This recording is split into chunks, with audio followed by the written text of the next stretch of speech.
Hello, everyone, and welcome into another edition of the GSMC College Football Podcast, brought to you by the GSMC Sports Network. I'm your host, as always, Tommy Brzee. It is Thursday, October 17th, and we have a great show for you today. We're going to break down the big game of the weekend, Georgia at Texas, an incredible heavyweight matchup in the SEC. Cannot wait for that one on Saturday night. Then we'll get to a couple of Big Ten games. We'll do Indiana-Nebraska, Michigan-Illinois, two huge games that could have some more CFP implications than we think right now. Then we got a couple of ACC matchups. We'll bounce over there, Miami at Louisville, as well as Notre Dame going down to Atlanta to take on Georgia Tech. Going to be a really interesting matchup, those two, and definitely could stumble those two, Miami and Notre Dame, into what they want to be CFP runs. Then we'll get to some upset alerts around the country. I got 6 for you today. Definitely some ones out there that you should be watching very closely. And then we'll just kind of whip it around to all of the different games we haven't had a chance to get through throughout the week. Definitely some interesting ones there, and we'll break those down at the end of the show. But before we jump in, I do want to remind you all we get tons of questions and comments throughout the show, and the best way for you all to get your question on the screen,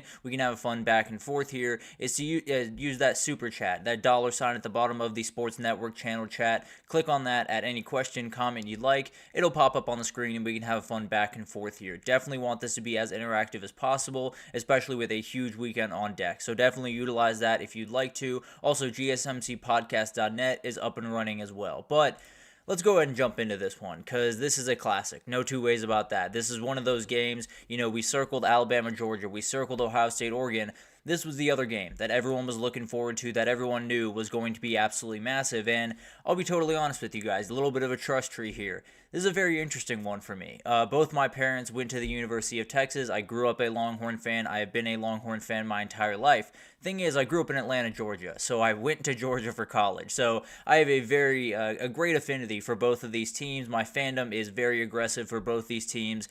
I feel like the biases kind of cancel themselves out in this matchup, so it works out okay. But at the end of the day, it is going to be a rather confusing couple hours for me, I can promise you that. But Texas, this number has gone all the way up to 5, started right around 3, 2.5, something like that, has ballooned up to 5. People do like Texas in this matchup. Over-under set at 56.5, so plenty to get to in here. And to be honest, I think this is one of those games where you have some of the best atmospheres, best situations that you could possibly have, right? You have two of the best coaches in the entire country, two of the best quarterbacks in the entire country, and two guys that I fully expect to be first-round picks when the season comes to an end, and an atmosphere that is going to be on absolute fire, and two of the best rosters in the country. This is about as good as it gets, and the thing about Georgia, they've been a little bit disappointing this year. Now, they are one of those teams that could just flip a switch at pretty much any moment. They have all the ability that they need in the world on the offensive side of the ball, and the defense just needs to find itself a little bit more. If they can do that, this could be the turning point for their season and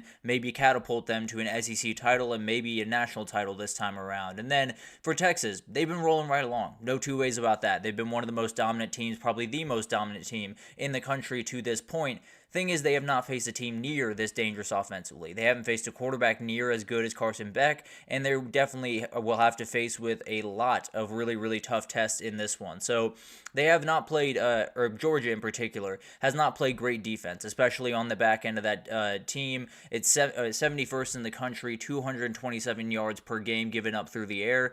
You give Quinn Ewers a little bit of time to digest that defense, it could be a really long day for him. No two ways about that. Another out of the ordinary thing for Georgia this year, they sit at 89th in the country in rushing yards, only 127 per game, and Texas has shown some holes there. They've gotten run on a little bit from time to time, but if Georgia's not able to get that push with the interior that is a little bit banged up right now, I would be a little bit surprised if they were able to get that ball rolling the way they want to. Also, on top of this, they are going to be without Branson Robinson in this game. A huge running back, kind of that bruiser of that running back room, and that adds to the running back injuries. Already without Roderick Robinson, who's a hugely important player, so we'll see what happens. Trevor Etienne's going to have to be huge. Nate Frazier, I assume, will get some carries, so definitely something to watch there. Smile Mondon, the leader of this defense, really, really good at stopping the run. He will not play in this game either, so definitely something to watch there. He's been out for a couple of weeks, so if you've seen Georgia the last couple of weeks, that's probably the defense that you're going to get. The thing to watch for this game is absolutely huge.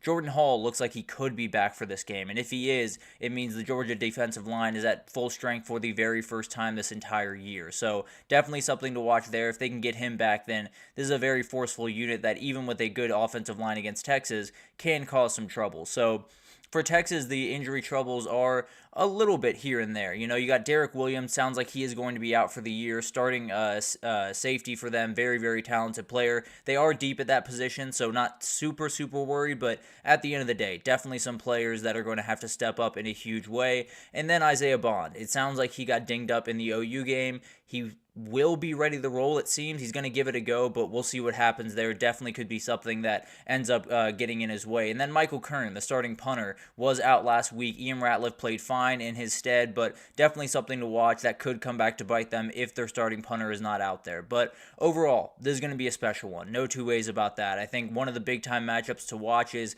this Texas O-line against this Georgia D-line. Some really, really good edge rushers, and Michael Williams and Jalen Walker. Definitely will be interesting to watch what Kelvin Banks and Cam Williams can do in this one. But this is a downright special one. Georgia's going to be a little bit on thin ice after this weekend if they take a loss, and Texas officially trying to plant their flag in the SEC. Going to be absolutely an incredible atmosphere, and I think it's going to live up to those first two games that we talked about, Alabama, Georgia, as well as Oregon, Ohio State.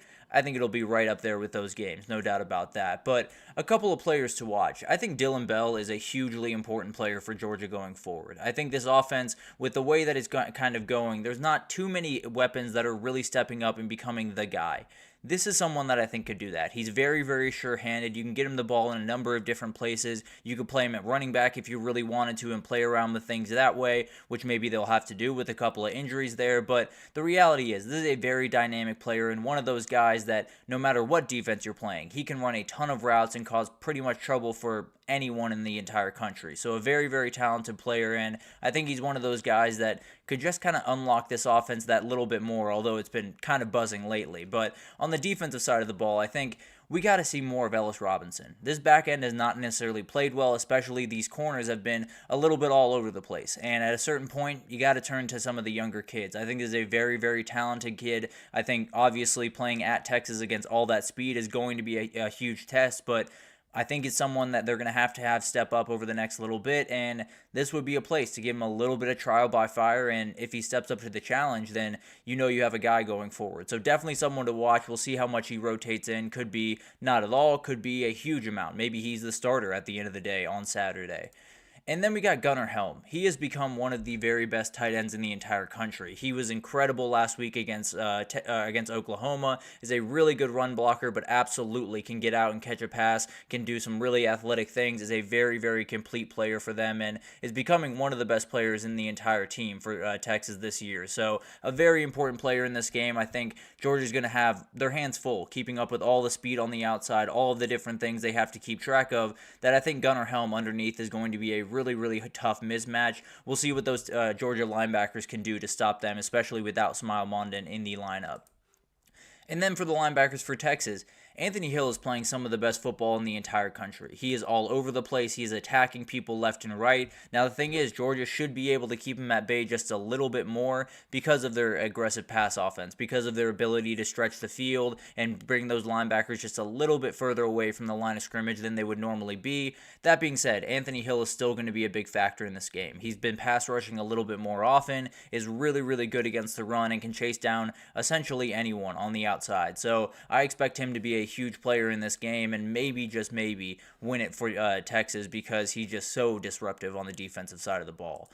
How Georgia can win this game is kind of an interesting conversation because there's been a lot of things that, frankly, have been going right for Georgia. They've been playing really, really solid offense. They've been going at people pretty aggressively over the last couple of weeks, especially throwing the ball. I think Carson Beck is nearing 50 pass attempts in both of the last two games. So they're definitely going to throw the ball around. They have to be able to get on the board early because when I talk about this game, there's not a ton of things I can say totally confidently. I can say very, very, very confidently that if Georgia starts this game the way they started the Alabama game, Texas will be gone before the game starts. It won't be even a contest. I think Georgia has every ability to be able to get up in this game and play from a lead. they haven't necessarily been able to do it this year. They've started with a punt, touchdown against Tennessee Tech, a punt, touchdown against Auburn, and then interception last week on their first drive. So they badly need to put points on the board in the first drive. They badly need to take the ball down the field more consistently than they have been, and there should be openings in that Texas back end. Now, we haven't necessarily seen them over the first couple of weeks, but let's be honest, this is by far the best passing attack that they have faced thus far, and it could be that there is a couple more holes than we have seen thus far. But the other part of this is I think they got to get creative in the run game. The interior of this offensive line has not been playing all that well, and Vernon Broughton is a load to handle. So the reality is you're probably going to have to get out on the edge a little bit, and Texas has plenty of linebackers that can make those plays, but you got to at least give yourself a shot. So whether that's end arounds with Anthony Evans, giving Dylan Bell the ball just on extended pass plays, extended run plays, quote unquote. There's a number of different things they can do. Arian Smith on end around. Just get these guys out in space and allow them to make plays, because going straight up the A-gap or going even around this defensive line is probably not going to be the best way to go about it. There's a very, very stout group, and frankly, so many athletes on the outside of that defensive line that it's going to be really tough to find running room unless you get a little bit creative and make these linebackers guess just a little bit. And then finally, you got to get to Quinn Ewers. That's kind of a end-all be-all. If you do not get to Quinn Ewers in this game, you are going to get torn to pieces. But they have some very talented players. Jalen Walker, Tyrion Ingram Dawkins, two very, very effective guys. 5 sacks, 16 hurries on the year. They got to be able to get home a little bit more often. It sounds like Michael Williams is a little bit closer to 100%, which is absolutely huge for this game, and will definitely give Georgia a little bit of a boost there. But I think Quinn Ewers will be ready for this game more so than he was for Oklahoma. That being said, you get to him a couple of times early, maybe some things change a little bit down the road. And then for the Texas side, you got to get Quinn comfortable early. As we saw last week, he was not quite himself in that Oklahoma game, missing throws that are relatively routine for him. And the reality is, I don't think he's going to be like that in this game, but you still have to get him comfortable. You have to give him RPOs that he runs incredibly well. You have to give him screens, and then you can open up the playbook and play around with some different things. So I think Quinn Ewers is going to be more than fine in this game. I think last week was more about kicking off the rust than anything else. That being said, if they can get home a little bit, or if they don't get him comfortable early, maybe it's one of those games like the Oklahoma game, and that just won't be good enough against this Georgia team. And then you got to trust your front seven. I don't think this Georgia offensive line is quite where it needs to be right now. Tate Ratledge is questionable for this game. I'd be surprised if he actually went out on that field. I'll be totally honest. So I don't expect them to have their full strength offensive line. Trevor Etienne has 262 of his 335 rushing yards are after contact this year.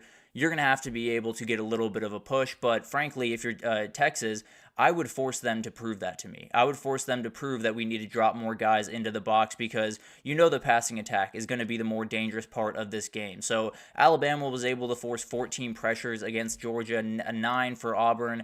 Texas has a very disruptive group up front. Colin Simmons is really coming into his own. Ethan Burke is an absolute monster on the outside. They have plenty of guys that can cause havoc as well if those tackles and those interior linemen do not come ready for this game. And then finally, kind of the inverse of Georgia.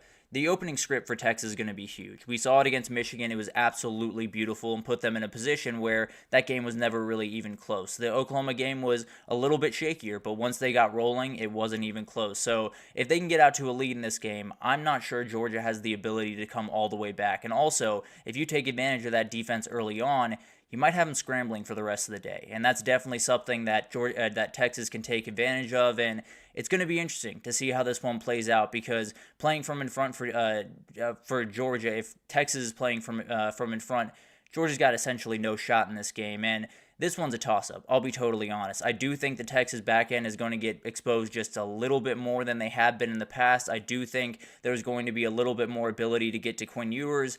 All that being said, I just think Texas has too many dudes. I think there's going to be too much speed on the outside, and I think if Georgia misses that one tackle on Isaiah Bond or on Silas Bolden or Matthew Golden, they're going to be gone. And that's the reality of this game. I just think a couple of mistakes from Georgia is going to make the difference in this one, and I think Texas back end, although it's going to get a little bit exposed, I think it's going to be up for the challenge enough to win this game. So I am going to pick Texas here. It's one of those games that you feel like you know who Texas is, you feel like you know who Georgia is.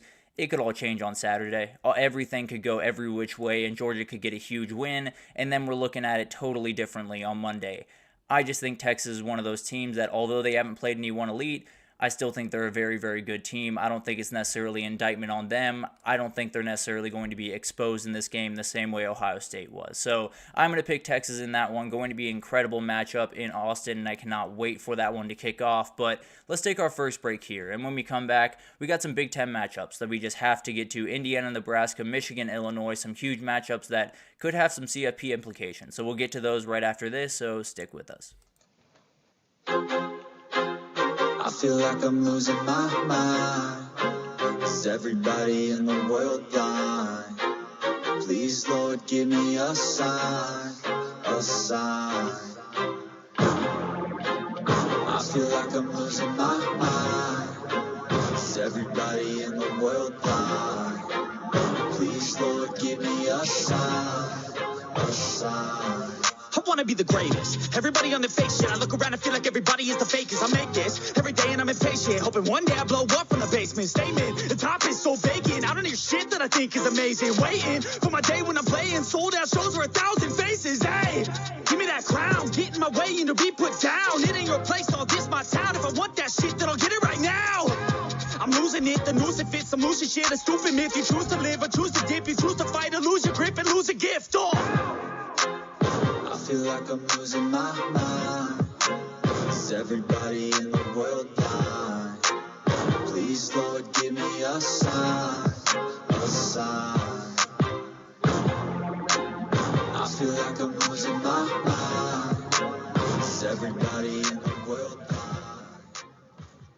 Alrighty, welcome back everyone. We just broke down that Georgia-Texas game, the game that is going to be a weird level of torture for me given my ties to each school. It's going to be an interesting couple hours at the very least for myself. But let's get into some Big Ten matchups here. Indiana-Nebraska, Michigan-Illinois, two matchups that might be a little bit under the radar in the national scale, but have huge CFP implications and definitely huge Big Ten implications. So let's get into this Nebraska-Indiana matchup because Indiana's been rolling right along. They've been playing really, really good football. The offense is absolutely incredible, flying all over the field, but it's going to be incredible to watch this game unfold. And Nebraska has been a team that has knocked off one of these incredible undefeated runs in Nebraska or in Rutgers a couple of weeks ago. So definitely something to watch here. It's one of those things that we have a couple of quarterbacks that are at very different points in their career, but both are playing really good football. Curtis Rourke has been one of the best transfer quarterbacks in the entire country thus far this year, has thrown for 300 yards in 3 of the last 4 games.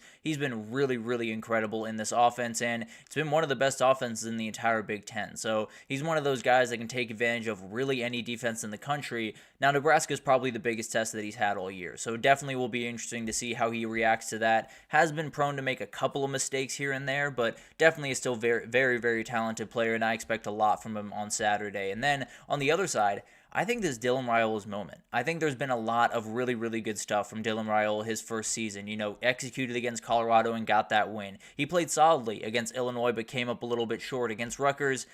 It wasn't necessarily all that pretty, but they ended up getting the win and handled that business. I think this is his time to kind of plant his flag and show that he is a guy that not only is he going to be a good quarterback for Nebraska, he has an ability to take over the Big Ten over the next couple of years. I think he has that ability in him. He's just got to show that on a grandstand. I think this is the time to do it. And then Indiana has the ability to go undefeated until you go November 23rd when you go to Ohio State. Would be absolutely insane. They got plenty of hurdles going forward, and this will be the first one. So can they step up to the plate, or will Nebraska just end another undefeated season? But Elijah Surratt is one of my favorite players in the Big Ten right about now, playing incredible football for Indiana, and one of those guys that if you find a quarterback-wide receiver connection better than Curtis Rourke, Elijah Surratt, you're probably lying. I'll be totally honest. It's been absolutely incredible. Or you're in Oxford, Mississippi because you found Jackson Dart and Trey Harris. But it's been incredible to watch this duo go to work. They're very, very talented, and it's one of those things that I don't know if there's a team that can really cover this kid. Obviously, Nebraska would have the best shot to with Malcolm Herzog and a lot of these guys, but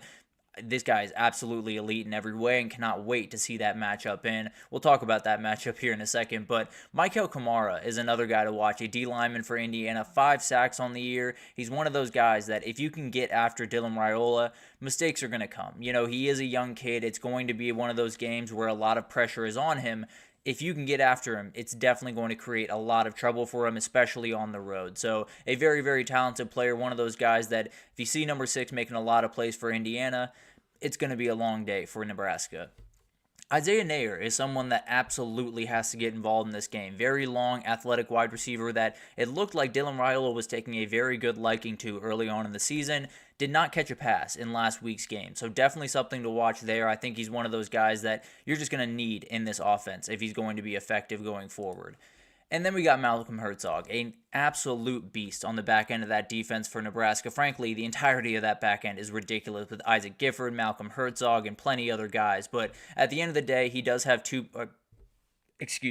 I believe he has 3 picks on the season, if I'm not mistaken there. But one of those guys that if you're going to be able to beat this Indiana team, you're going to have to be able to limit possessions. You're going to have to be able to take away some possessions, and this would be the guy to do that. No two ways about that. And then we got keys to the game. Pass protection is going to be huge here because the reality is both these quarterbacks are really capable of winning this game on their own. They're very, very incredible throwers of the football. I think they have plenty of receivers to go after. The thing is, you got to keep them safe. And both these teams can get after the quarterback. You know, that Nebraska D-line is very, very stout, very athletic on the outside. MJ Sherman could make some plays in this game. And then we just talked about Michael Kamara, along with a lot of other guys on that defensive line for Indiana, are going to be able to wreak havoc. So who can protect their quarterback, who can give them time, and then whoever can, I feel very, very comfortable is going to end up winning this game. And then who can kind of handle this moment. This is kind of a weird place for both of these programs, for a lot of these players, where you're playing a game that has real CFP implications. If Indiana can get a win here, they could possibly go undefeated till Ohio State, have one loss on the schedule, and be very much in the CFP at the end of the year. And on the other hand, Nebraska, every ability, one loss on the schedule. They do have Ohio State coming up, but the reality is even a 10-2 Nebraska is very much in that conversation. So this is a huge game, and it's one of those things that you'll probably find whichever team is a little bit more just calm, a little bit more collected throughout this is going to be able to win this one, and you probably lean Curtis Rourke, to be totally fair, given his experience in the game compared to Dylan Raiola's. But the final thing here is who can find that run game, because we talked about it, ad nauseum at this point. These quarterbacks are going to need a little bit help, and both these teams are very good at stopping the run. Nebraska number 2 in the country, Indiana 16th, so very, very solid defenses, both at allowing under 100 yards. Who can find the openings in the run game and who can really get it going, because that's probably going to be the difference in who can get that quarterback going the way that they need to. So a really fun matchup, one that I cannot wait for, and one that Indiana badly needs.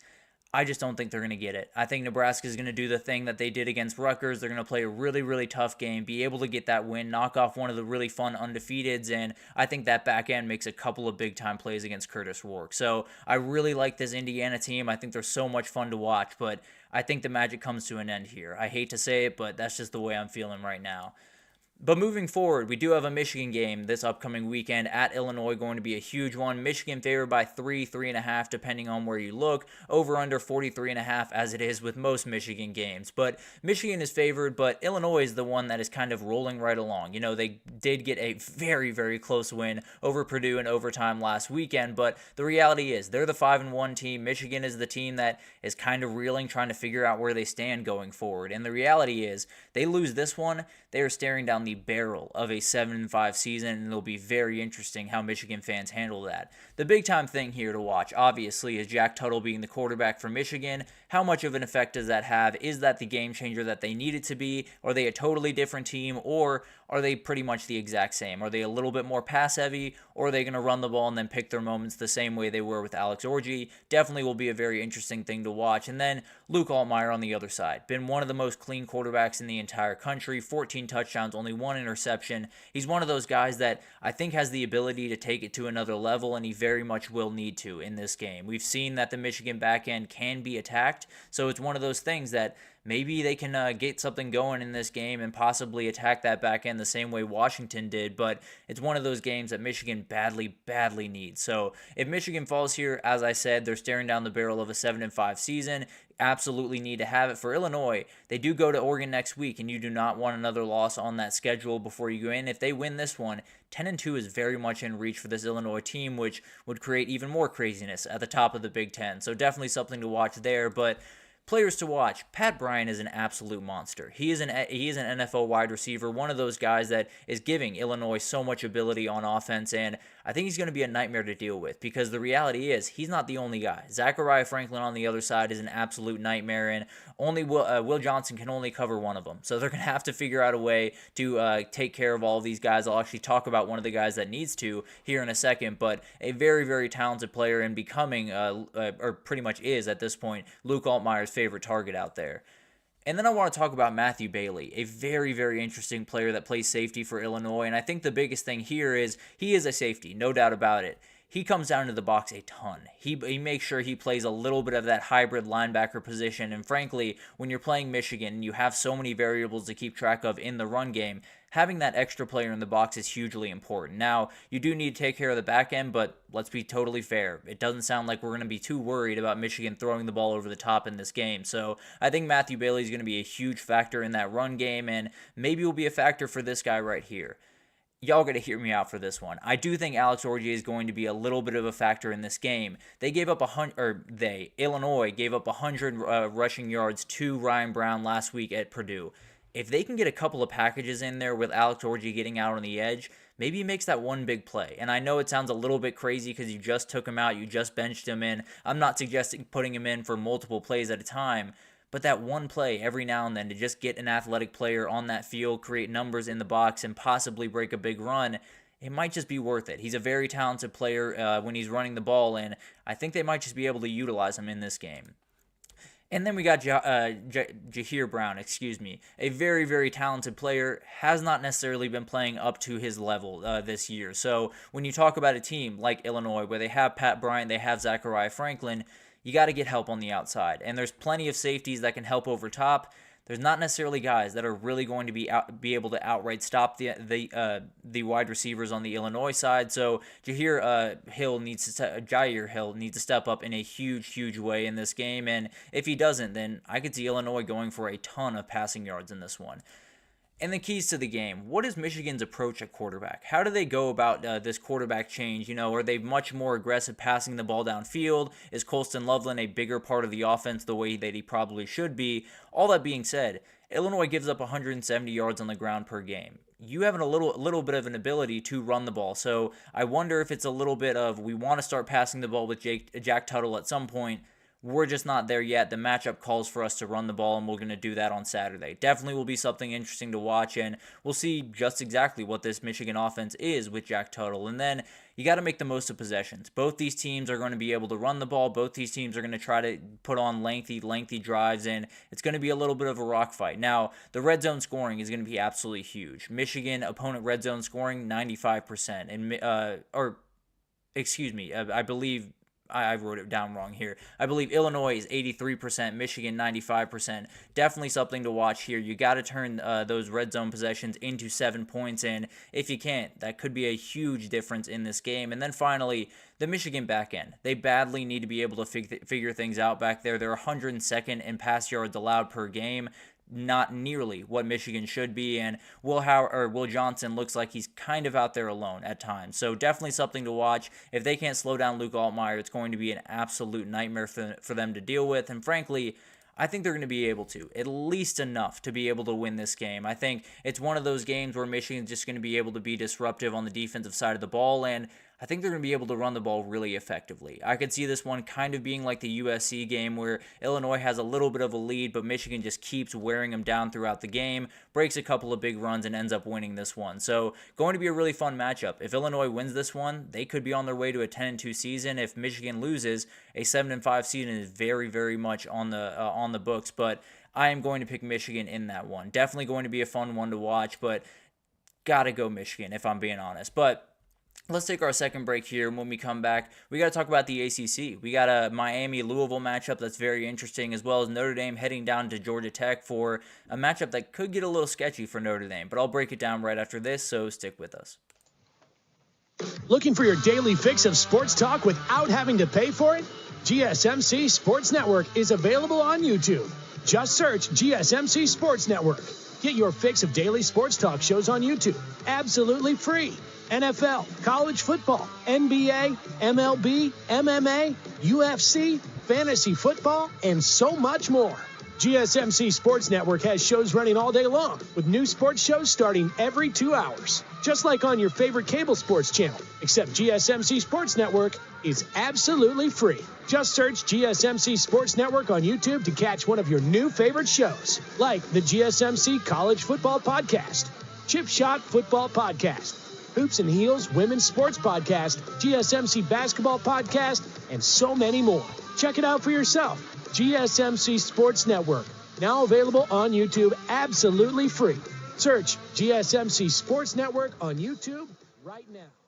Alrighty, welcome back, everyone. We just broke down those Big Ten matchups. We got Indiana-Nebraska, a huge one. Michigan-Illinois, another huge one. Definitely two that could have some CFP implications down the road. But let's get into some ACC matchups. And one of these teams is not an ACC team, but at the end of the day, I'm counting them as an ACC team for the time being. But let's get into that Miami game first, because this is going to be a very, very interesting one. Right around 4.5, 5, depending on where you look for that line. And this is one of those that Miami got the bye at the very best time. They played 2 games where they just needed special comebacks to find their way back into it, and now they go on the road to a dangerous Louisville team. Not necessarily playing the game that they want to play right now. Lost games to Notre Dame and SMU before getting a win over Virginia last week. So one of those interesting teams that could very well still be in the ACC race if they get this win.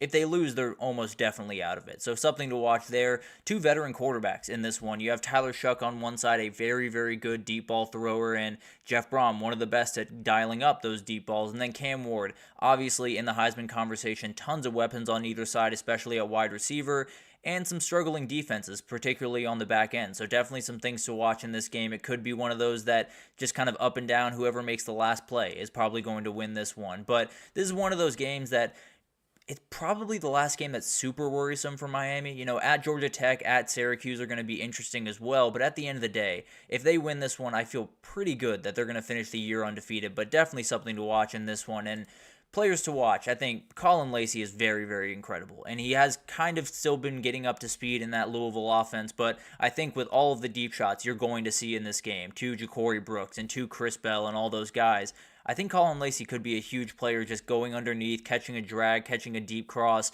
and going 50 yards down the sideline. You know, he's not necessarily going to be that just run a go and will throw it up to you like Ja'Cory Brooks is, but he can be a very dangerous player underneath, and I think he's one of those guys that can really just kind of round out this offense more than anything else. And then you got Stanquan Clark, a very talented linebacker for Louisville. And you look at this Miami team, and obviously the pass game is what kind of, gets the headlines. It's the thing that everyone points to of why Miami's been so good this year. If you can stop that run game, which seems relatively easy to stop as of this very moment, you're going to be really successful. And you're going to force Cam Ward into a couple of not-so-great situations.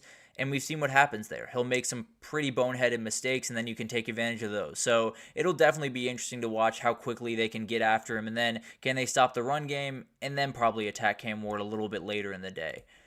Isaiah Horton is a very interesting player for Miami because obviously you talk about Xavier Restrepo, Jacoby George, Elijah Arroyo, all those guys. Isaiah Horton's filling in all of the gaps that they need him to fill in, being a very, very complimentary piece to this offense. And I think him and Cam Ward are becoming a little bit more comfortable with each other. Definitely going to be a huge player in this game. As we talked about, explosives are going to be a huge part of this game. Maybe it's the guys that just make those 8-yard, 7-yard catches that make the difference in this one. And then we got Jaden Harris on the back end of that Miami defense. He's got to play center field. He's got to be able to get maybe even a couple of picks in this game with those deep balls, because if they get beat more than a couple of times downfield, which they have been in the past couple of weeks, Louisville has every shot to be able to win this game and possibly just win a shootout more than anything else. And the keys to the game, as you can imagine, explosive plays are going to play a huge part in this one. Miami allowed 4 passes of over 50 yards in the Cal game. Louisville allowed a 59-yard rush as well as 3 30-yard passes in the SMU game. So definitely something to watch in that one. It's one of those things that if it might just be who can make the more 50 or 30-yard plays. So definitely something to watch. I think both of these teams can take advantage of those openings. Who can do it more? Jeff Brom's incredible at scheming guys open down the field, and then on the other side you have one of the more dynamic players in the entire country in Cam Ward. So whoever can do that is going to be really successful. Thing is, to get explosive plays, you got to have time. So that pass rush is going to be hugely important. Louisville's got some injuries on that offensive line, and when you have Reuben Bain, Elijah Alston, Tyler Barron on the other side, you don't want injuries on the offensive line. They have 20 sacks this year for Miami, 13 for Louisville, so they can get there as well. Trammell Logan is an absolute monster coming off the edge, and he's one of those guys that if you see Cam Ward make a couple of bad mistakes or you see Cam Ward be flushed from the pocket a couple of times, I have to imagine you'll see Trammell Logan kind of trailing him right there. And then the Louisville run game is really interesting to me. Isaac Brown is one of those players that is very, very talented freshman, but hasn't quite hit his stride. Fun little tidbit about this game, he is from South Florida. So maybe there's a little bit of beef there. Maybe he doesn't love Miami because maybe they didn't recruit him quite as aggressively as he thought they should have. I think this could be a huge game for him to prove a point. But they have struggled to get the run game going this year. They're sitting at 72nd in the country, only 147 yards per game, and obviously they had some games early on in the year where they were able to inflate that total just a little bit. So they have to be able to get this run game going. That being said, Miami holds teams to under 100 yards a game. So it's going to be a tough battle, no two ways about that. But Louisville, if you can't get that run game going and Miami can just sit 8 guys back in coverage, it could be a really long day for you. And frankly, I think this one goes back and forth. I think it's a little bit all over the place. But when I think about that Miami D-line against this Louisville O-line, I just like Miami to make that much more, that couple more plays. You know, I think Tyler Shuck will just get knocked on his butt just a couple more times in this one, and that will be the difference. So I do think Miami wins. I don't necessarily think we walk out of this game feeling a ton better about where Miami is going forward, but they do get the win. They continue to roll along to that ACC title game. And then we got an interesting one here. I'm about to do upset alert right after this, but this would definitely be on there if I wasn't doing a full breakdown of the game. This is a very interesting game going all the way down to Atlanta, and it's one of those games that Tech is not necessarily that elite team by any means. That defense can be attacked. Obviously, that offense, while very, very efficient, can be, stagnant at times. The big thing here is, will Haynes King play? If he plays, then he can make life tough on pretty much any defense he faces. If he doesn't play, Zach Pyron, the backup there, is not nearly the thrower of the football that they need him to be. And frankly, there's a new opening in the back end of that Notre Dame defense. It sounds like Benjamin Morrison will be out for the year, probably their best coverage corner and one of the best in the entire country. One of those guys that maybe there's a couple more plays to be made downfield on this defense than there was in past couple of weeks. One of the big-time things for Notre Dame over the last little bit, though, has been Riley Leonard has figured out how to pass the ball. Had 229 yards against Stanford, is getting a lot more comfortable in this Mike Denbrock offense, and Georgia Tech is 38th against the run and 91st against the pass. So you're probably going to want to attack them through the air. That being said, Notre Dame is a running team. They're always going to be a running team. They have so many weapons back there, Jadarian Price, Jeremiah Love, and obviously Riley Leonard as a running quarterback. So it's one of those things that they've been doing well through the past. They might just have to lean on that a little bit more aggressively on Saturday if they're going to be able to get this one done. And I think the biggest thing here is Notre Dame is officially on that kind of just on edge at almost every single moment. They are on edge pretty much throughout the rest of the season because they know as well as anyone else they got to run the table if they want to get into the dance. There's no two ways about that. So the reality is they just have to worry about going 1-0 every single week. Any slip up would essentially cook them, and there's not necessarily a game you'd be overly worried about. You wouldn't like Notre Dame in. But there's a couple of games there, including this one, that could get just a little bit sketchy for them. And then for Georgia Tech, they are 5-4 against ranked teams under Brent Key, which is pretty good when you're talking about 2 games that they played the number 1 team in the country in Georgia at the end of the year. So they're doing pretty good against ranked teams that are not named Georgia. But it's one of those things that it could be just that little bit tougher of a game if Haynes King is in the game. That's the big thing here, and I don't necessarily know what the status is as of yet. We will update you tomorrow for sure. But A couple of players to watch. Eric Singleton is very interesting in this game because we talked about the losing Benjamin Morrison. If you're going to lose him, then Georgia Tech's going to find a way to attack that opening, and this is the guy that probably does it. He is so electric with the ball in his hands. One of those guys that they'll use in screens, they'll use downfield, they'll use in end arounds. He's very dynamic, kind of like a Kevin Concepcion from NC State. Just a very interesting player, and definitely is going to be able to make some plays in this game. And then I want to talk about Kyle Efford, a very good linebacker for Georgia Tech, and one of those guys that it looks like his hair's on fire every single time he's out there on the football field. When you have Jeremiah Love to chase down, when you have Riley Leonard to get to the ground, he's going to be hugely important in this game, and really all the linebackers on that side for Georgia Tech. But this is the leader of this defense, I think the leading tackler on this team, so definitely someone to watch on Saturday. Bo Collins is starting to find it a little bit for Notre Dame. I believe he's their leading receiver as of right this second, and he's one of those guys that is just a mismatch pretty much wherever you put him. He's so physical, he's so big that if you can put a ball in his vicinity, he's going to be able to go up and get it. A very talented player, and especially against this Georgia Tech pass defense, I think he'll have his fair share of moments on Saturday. And then we got Harold Cross, a guy that is just going to plug up the inside of that defense. And when you talk about that Georgia Tech offense, it's a lot of Jamal Haynes. You have to be able to run the ball if you're Georgia Tech, and if they can't, it's going to be a long day. And Notre Dame is missing a couple of those edge rushers that would make a huge difference against those read options that they like to run at Georgia Tech. But at the end of the day, if you can plug the interior, if you can keep Jamal Haynes out of this game, it's probably going to be a nightmare to deal with for Georgia Tech. But a couple of keys to this game. Who gets that fast start? I think both these teams don't really have that comeback from behind ability. I think Notre Dame obviously has it a little bit more than Georgia Tech, but at the end of the day, whoever gets that first lead and starts playing with a lead has every ability to win this game, and I might actually like the team that ends up coming out of the first quarter with the lead. So definitely something to watch there. Whoever gets that fast start is definitely going to have that upper hand going forward. And then execution of kind of a similar identity. Neither of these teams are going to pass the ball all over the field. They are going to pick their moments, though. They're going to use the quarterback run game. They're going to use a lot of misdirection, a lot of different things, and you just got to figure out who can execute it at a higher level on Saturday. You know, Georgia Tech 56% run plays, Notre Dame 55%. So they are relatively even, but they definitely lean towards the run. They definitely utilize that quarterback run game. So it's going to be a very interesting watch, and we'll figure out just which one of these quarterbacks, which one of these teams is in a little bit better control of what they can do. And then, obviously, quarterback mistakes. Both these quarterbacks in the past have struggled from mistakes, but the reality is Riley Leonard has yet to throw a pick since that NIU pick that really kind of hurt them in that game. And then Haynes King hasn't had a turnover since the Louisville game. So he's gone 2 straight games with no issues, and that is a big-time problem for him. So got to make sure you take care of the ball. Maybe it's one of those things that Haynes King makes that one mistake that hurts Georgia Tech, or maybe it's vice versa. Maybe Riley Leonard makes that one mistake. But overall, I think it's a really interesting game. One of those games that I don't think Notre Dame necessarily is going to lose.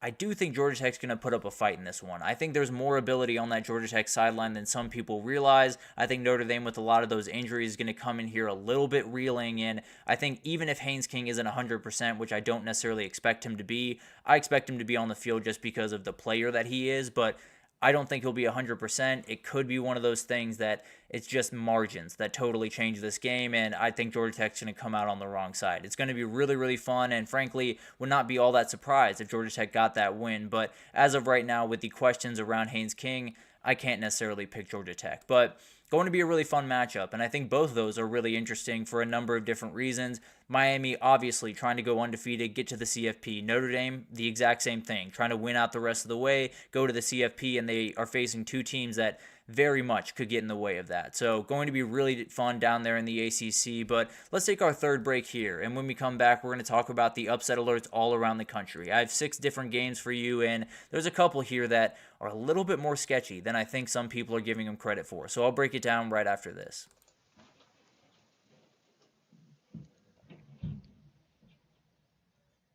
For the best and latest podcasts available anywhere, go to the podcast app on your cell phone and type in GSMC to access free content-rich podcasts on health and wellness, book reviews, sports, entertainment, relationships, social media, movies, technology, finance, and even weird news. Subscribe and download the GSMC Podcast Network's family of shows, available everywhere podcasts are found. Alrighty, welcome back everyone. We just talked about some of those ACC matchups, two that could definitely affect the CFP race. If Miami and Notre Dame go down, a little bit of chaos hits the fan. There's no two ways about that. But let's get to some upset alerts all around the country. There are a couple of games that I'm watching just a little bit closely, whether it's because of optics or history or what have you. But this is the first one. SMU travels all the way out to Palo Alto to play a huge game against Stanford. This is a Stanford team that got that huge win against Syracuse early on in the year and has not played well since. So they're one of those teams that has not necessarily, on paper, I'm not worried about this game for SMU. No two ways about that. But you look at kind of the optics around it. SMU has a very interesting kind of schedule wrinkle, I suppose, in the ACC this year, where they go to Stanford this week, they go back to Dallas in between, obviously, and then head out to Duke. So it's a little bit of an interesting schedule where they could have a lot of travel. Maybe these conditions get to them just a little bit more than we're expecting, and they're the only team that's going to have to travel to both coasts during this year. So it's going to be really interesting to watch that one unfold. Definitely one of those things that those extra couple of things could make all the difference in the world. We've seen a lot of teams struggle traveling out west this year, so definitely something to watch there. Now, the big time thing to watch here is Stanford's probably going to need some special plays. That's just the reality of this game because SMU's pass game has been very, very aggressive. Stanford gives up about 279 pass yards per game. So it's going to be tough for them to be able to stop this SMU pass game. I think it's one of those games that it could get a little bit sketchy for SMU if Ashton Daniels can come in there and play an elite game, get out on the edge, make some plays with his legs and do all that type of stuff. But at the end of the day, probably a 1 out of 5 on the upset meter. I'd be a little bit surprised if this went Stanford's way. Now, that Duke game next week, we can talk about that one later, but that'll be an interesting one for SMU, but not overly worried about this game. But whenever Ashton Daniels is on the other sideline, there's some special things that could possibly happen. And I got to talk about this one. I understand it's Oregon, it's Purdue. I fully get that, and I fully understand that Purdue should be the doormat for the Big Ten this year. But the reality is, this is a very weird spot for so many different reasons. We've seen it this year already. You had Alabama come off a huge win against Georgia, go up to Vandy, and really struggle. Now, I'm not saying Vandy and Purdue are remotely in the same world, because they're not. But at the end of the day, it is a kind of a sleepwalking factor that could play into this game. Oregon's one of those teams that's been waiting for that moment for a very, very long time. Maybe it got to them a little bit. Maybe they were a little bit less aggressive in practice, and maybe this Purdue team, I don't know for a fact, actually, this Purdue team is looking at this as their quote-unquote Super Bowl, if you want to call it that. So it'll definitely be really interesting to watch this one unfold, and the biggest thing that I want to see from Oregon is just kind of a really aggressive nature from the jump, especially on the defensive side of the ball. Come out of that locker room with your hair on fire, play really, really aggressive, play downhill, and not necessarily leave any doubt in this game. I also think the weird thing about this one is I think Purdue might have found their quarterback, which I don't know if it makes them an elite team by any means. I do think it makes them a little bit more dangerous. Ryan Brown put on a little bit of a show against Illinois where had nearly 300 yards passing, 3 touchdowns, 118 on the ground, a very, very athletic player, and one of those guys that I don't care how many athletes you have on defense. I don't care how great your profile is on defense. He can cause problems for you, and he can be one of those guys that makes that one play on 3rd and 8 late in a game that maybe changes the tide. So it's one of those games that, on paper, it's not a problem. And frankly, if it is a problem for Oregon in this game, we might have to revisit what Oregon is. But at the end of the day, I do think it's one of those that Friday night in West Lafayette is just one of those moments. As any Big Ten fan across the country, they would tell you that it doesn't make much sense. It shouldn't be something that happens. But every now and then it does. So it's definitely something to watch. I'd probably put a 2 out of 5 on this one, but at the end of the day, definitely something to watch for. It's one of those games that just goes a little bit haywire every couple of years, and maybe this is the moment, and maybe Oregon is just loving the smell of their farts just a little bit too much right about now. But definitely will be something to watch there. A&M going on the road to Mississippi State is a very interesting one to me, and this line has gone from 14 to 16 over the last couple of days, so people like A&M in this one. And the question becomes, was that game against Missouri the perfect A&M, or was it just what A&M is going forward? And I tend to believe it's a little bit closer to the perfect A&M, but I still think they're a very, very good team. And Starkville's one of those places where it's going to be loud. No two ways about that. The team on the field is not going to be all that scary, to be totally fair, but I do think they found their quarterback. Michael Van Buren is playing really, really good football, can extend plays with his legs, had over 300 yards passing against obviously a suspect back end for Georgia at this point. But at the end of the day, I think it's one of those things where he has not had an easy start to this his career at all, going to Texas and then going to Georgia. This is somehow going to be the easiest matchup that he's had all year, just because he's at home playing a team that is a little bit lower ranked than those. But at the end of the day, he's still got to deal with that defensive line for A&M, and that is going to be an outright nightmare to deal with. But for me, the biggest thing for A&M is just keeping focus. There was a really, really good game against Missouri, and it gave you ability to do any number of things this year. So definitely you want to build off that momentum. That being said, you got LSU next week, a huge LSU game that if you win that one, you're very much looking at the SEC title as a real possibility. So it's one of those things that you could have a little bit of a look-ahead spot. You could have a quarterback that's a little bit more dangerous than A&M might be giving him credit for, and maybe they have the ability to get this one done in Starkville. But at the end of the day, it's one of those college football spots. It's one of those spots that doesn't make a lot of sense.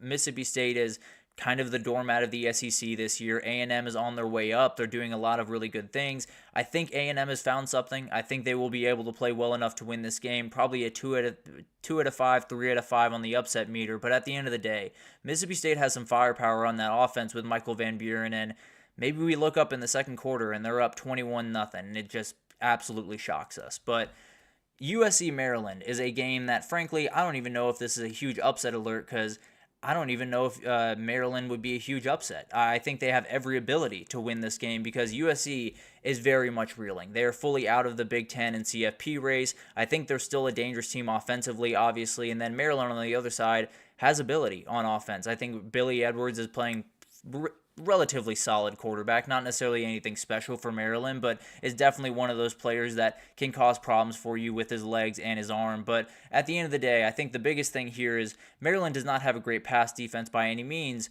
but they are pretty good at keeping guys out of the end zone. And when you play USC, if you can let them down into that red zone, if they can't get in and have to settle for 3, you're going to have a pretty good success rate. And honestly, this USC defense is just gutted at this point. Anthony Lucas is probably out for quite some time. It sounds like Eric Gentry is actually going to opt out and go into the portal at the end of the season, so a huge loss there. A number of other, obviously losing Bear Alexander a couple of weeks ago, hurt as well. So they're losing guys left and right, and to start with, they weren't necessarily the most talented group in the world. So I think Maryland has every ability to win this game. I'd probably put this as a 4 out of 5, maybe even a 5 out of 5 on the upset scale, because it's such a dangerous game. USC traveling all the way across the country after a very, very tough loss to Penn State.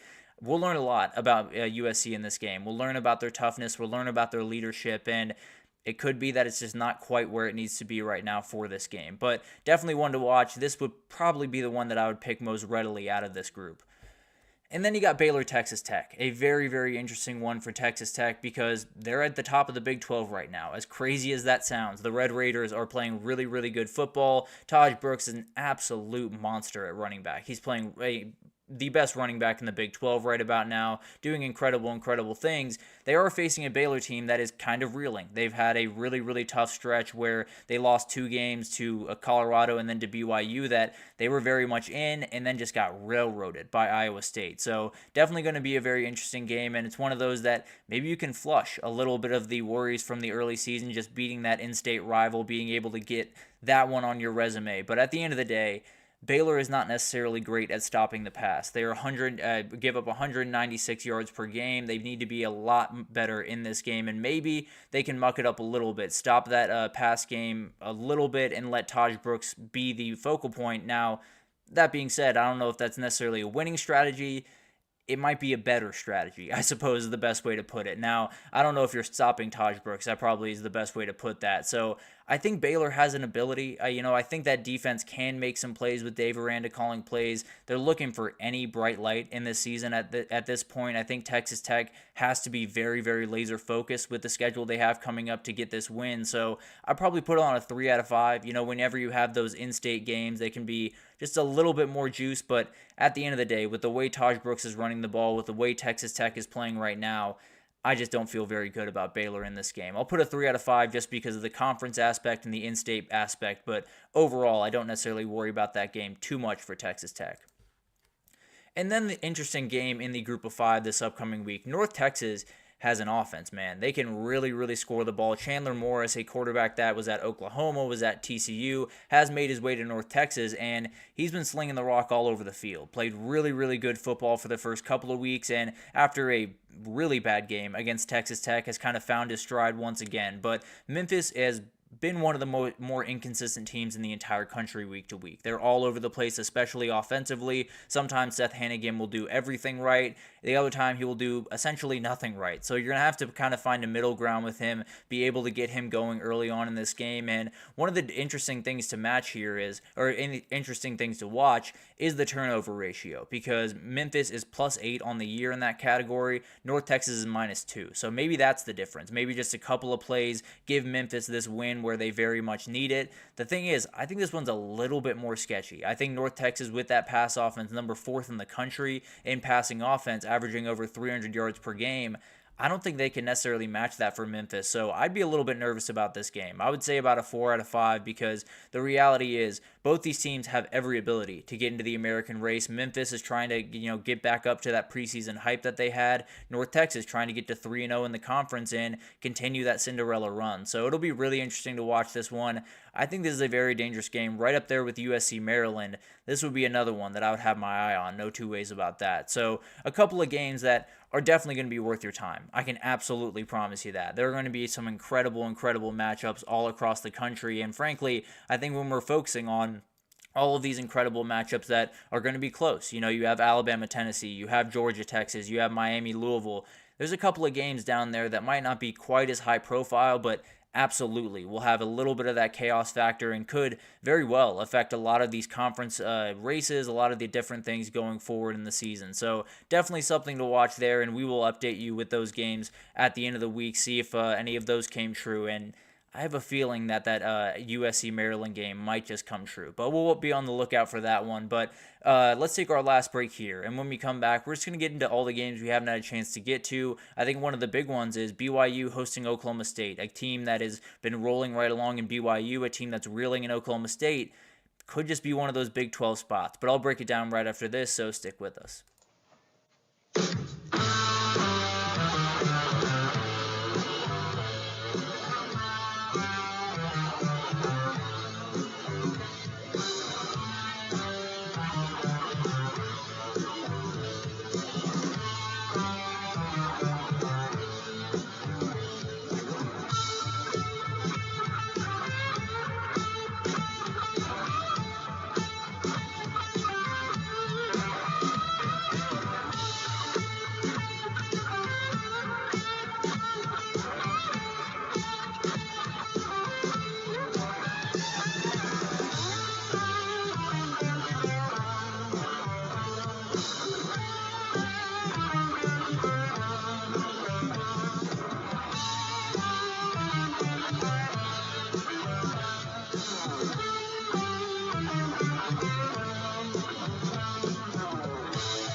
Alrighty, welcome back everyone. We just gave you a couple of upset alerts to watch for this upcoming weekend. Definitely some ones out there that I think are a little bit sketchy. USC going all the way across the country, something to watch there. But let's get into a little bit of a Week 8 whip around all of the games that we just haven't had a chance to really get into in depth. And there are some good ones out there that I want to be able to touch on for you guys. And we got one tonight. This is a very interesting matchup for a number of reasons, because this doesn't jump off the page. I fully understand that. These are two teams that came into the year with a little bit of juice. Boston College playing good football with Thomas Castellanos. Virginia Tech returning, I believe, 19 starters of 22. A lot of juice going into this season for both these teams.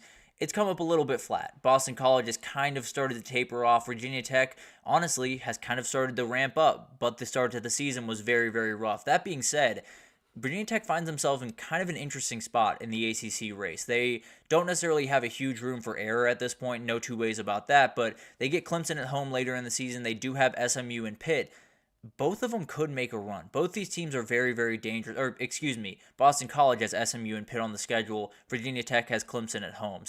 But those are the only two games on this schedule that either of these teams could not win, or I wouldn't necessarily like them, and I guess is the best way to put it. So maybe it's one of those moments for Virginia Tech or for Boston College where they get things rolling, they start rolling downhill, and Virginia Tech gets a huge win over Clemson, finds themselves right back into the race. I think that's a little bit far-fetched, but at the end of the day, still very much on the table for them. And I think Virginia Tech might have actually found something on offense the last couple of weeks. 34 points against Miami, 31 against Stanford. Kyron Drones starting to make those off-schedule plays that he's so dynamic making. The wide receiver core is really, really deep, especially in the ACC where it's pretty much Miami, Clemson, and everyone else. Having a lot of those receivers on the outside is absolutely huge, and Boston College seems to be regressing to me. I think Thomas Castellanos is a really good player. He hasn't seen the same since that injury. I don't necessarily think he quite gets it right in this one. So I think this is a little bit of a turning door moment for Virginia Tech. I'm not necessarily betting on them to get all the way back in the ACC race, but they could get to that Clemson game undefeated going forward. They could get to that Clemson game, and maybe it's one of those that you toss one up and they get a huge win and everything changes in the ACC in a hurry. But as of right now, they got to get this win this Saturday and then keep moving forward. But I do like Virginia Tech in that one. Then we got another one, a huge matchup with Oklahoma State heading up to Provo to face off against number 13 BYU on Friday. This is one where BYU continues to roll along. One of the best coach teams in the entire country. A very, very talented quarterback in Jake Retzlaff that is leading them very, very well right now. Oklahoma State's just still searching for Ollie Gordon. I don't think he's coming up anytime soon, I'll be totally honest with you, but at the end of the day, it's very, very interesting. It's one of those things that if they can't do that, then I don't think they can do much of anything offensively, especially against this defense, and BYU is 36th in the country in rushing yards allowed. So I wouldn't necessarily bet on it. Them being only a 9-point favorite, frankly, is very, very weird to me. Could very well be a best bet tomorrow. But as of right now, I have no reason to doubt BYU. I have just about every reason to doubt Oklahoma State. So I'm going to lean towards BYU in this game. An interesting one here in the ACC where we got a Clemson team that is rolling right along kind of the same way as BYU. We have a Virginia team that's coming off a loss that effectively knocked them out of the ACC race. They have way too many games coming forward that are going to be really tough. Now, that being said, they win this one and maybe a lot changes over there, but it's going to be an interesting matchup for that Clemson defense. I don't think they're necessarily going to get exposed in any way, but Anthony Coulanger can cause just enough issues with his legs. He had 84 rushing yards against Louisville last week. Maybe it's one of those things that Clemson's defense just shows that couple of holes that Miami watches that tape and they say, okay, that's the way we can attack them, and it's definitely something where you really just want to take care of business. I think this is just going to be another notch on Clemson's belt as they head forward to the ACC title, and it's going to be really interesting to watch. But at the end of the day, I expect Clemson to roll in this one. I expect a big game from K. Klubnik because this Virginia back end is not all that good. So I think Clemson keeps rolling right along and ends up probably on a collision course with Miami in that ACC title. Then we got the service academies. East Carolina against Army is an interesting one, and frankly, I won't waste too much time on this game because East Carolina gives up 170 yards on the ground, and I expect Army to get well over that number on Saturday. East Carolina is a very up-and-down defense, played great against App State, played terribly against Charlotte last week, so I expect Army to win. I think it's going to be a Bryson Daly show, and they continue right on their merry way. And then on the other side, you got Charlotte actually playing Navy this upcoming week, but the reality is kind of the same exact thing here. Charlotte is actually worse against the run. They allow 200 yards per game, and I think it's going to be a Blake Horvath show. So it's one of those things that I love both these teams, love seeing them undefeated, and I don't think this is the week that they go down. Maybe there's something here that I'm missing a little bit, but frankly, if you're giving up anywhere close to 200 yards per game going into that matchup, I feel pretty confident you're going to give up over 200 in that matchup. So I'm going to bet on both those service academies to get that win. And then a very interesting one here because I cannot figure out why Cincinnati's favored in this game. I understand they're at home. They've been playing pretty good football, but Arizona State's really rolling downhill. You know, Brendan Sorsby, I do want to give some credit here. 1,700 yards, 13 touchdowns, 3 interceptions on the year. But on the other side, Cam Scadaboo, can he take over another game? He was absolutely incredible. The Cincinnati run defense is kind of middle of the pack, 157 yards per game, so nothing absolutely crazy, but nothing terrible either. Can he find openings? you would have to assume with the way that he runs the football, he pretty much creates openings himself. So I would bet that he's be able to get his thing going. But at the end of the day, I think this is going to be a really, really interesting game. It's kind of a ground game versus a pass game in a lot of different ways. Can Cincinnati hit those shots, or will ASU be able to kind of ground out a win? I tend to believe it's going to be Arizona State in this one. It's a very interesting game and could be one that kind of sets up either one of these teams for a little bit more success than they thought this year, but I do think Arizona State gets the win and this really fun run by the Sun Devils continues. Talk about a weird matchup. This is a very, very interesting one that's going to be going down in Norman, Oklahoma this upcoming weekend, and frankly, when we talk about mismatches this year, I don't think you're going to find a bigger one than South Carolina's D-line against Oklahoma's O-line. If we're talking about in-conference matchups, that is an absolute dominating for South Carolina's D-line. They are so disruptive. They are absolute monsters, and we saw Oklahoma's O-line for the first couple of weeks. It's a nightmare. So Michael Hawkins, you get another nightmare of a matchup to start your career. You had to play a Tennessee defense that was just terrifying to deal with, and you had to jump into that game. You had to go on the road to play at Jordan-Hare. Then you had to play Texas, and now you get to play the most terrifying defensive lineman in the entire country in Dylan Stewart and Kyle Kennard. So let's see how you handle it. It's going to be a nightmare. South Carolina does have to get a run game going here. Oklahoma is very, very tough against the run, but the reality is if Lenore Sellers is a little bit healthier this year or this week than he was last week, they're going to have to be able to get that going to open this one up. I'd lean South Carolina in this game very, very, very slightly. I don't necessarily love it. I think it's one of those games that kind of like that Auburn-Oklahoma game where as long as South Carolina takes care of the ball, they should be able to win, but maybe there's that one pick by that Oklahoma defense that makes the difference. I'd lean South Carolina, but frankly, this one's as much of a coin flip as any game this entire weekend as far as I'm concerned.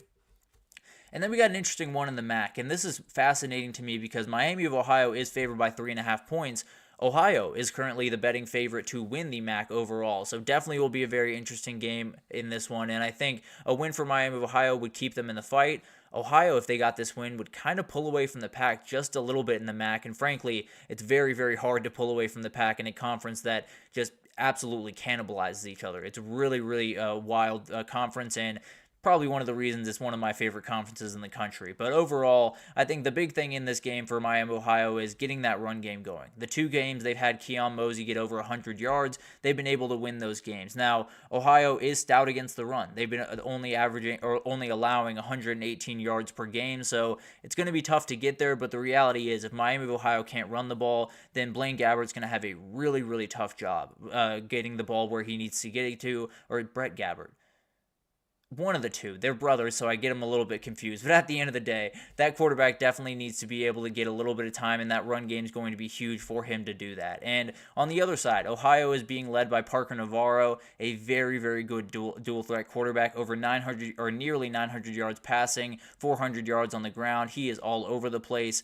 I do like Ohio by a hair. I think if Miami of Ohio wins this one, the MAC race becomes like a 6-horse race. It's going to be an absolute nightmare down the stretch of that one. And another player to watch is Coleman Owen, a very talented player for Ohio. So definitely something to watch there. I do think Ohio wins this one, but Miami of Ohio has every ability to get this one done. And then you got chaos in the MAC as you do pretty much every single year. And this one could add to it just a little bit more. This is an elite matchup between two teams that are number 2 and 3 in the odds to win the MAC right about now. So it's going to be really interesting to watch this one unfold, and a lot of talent on both sides of the offense, particularly on Toledo, but Northern Illinois has got plenty of guys as well, so no doubt about that. Toledo is coming off a loss to Buffalo, definitely something that they need to get back on track. Tucker Gleason is playing some pretty good football for them at quarterback, and then you got Jawan Newton on the outside, 517 yards, 7 touchdowns on the year. Plenty of talent on the outside for Toledo, and I expect them to be a little bit more of an aggressive pass team than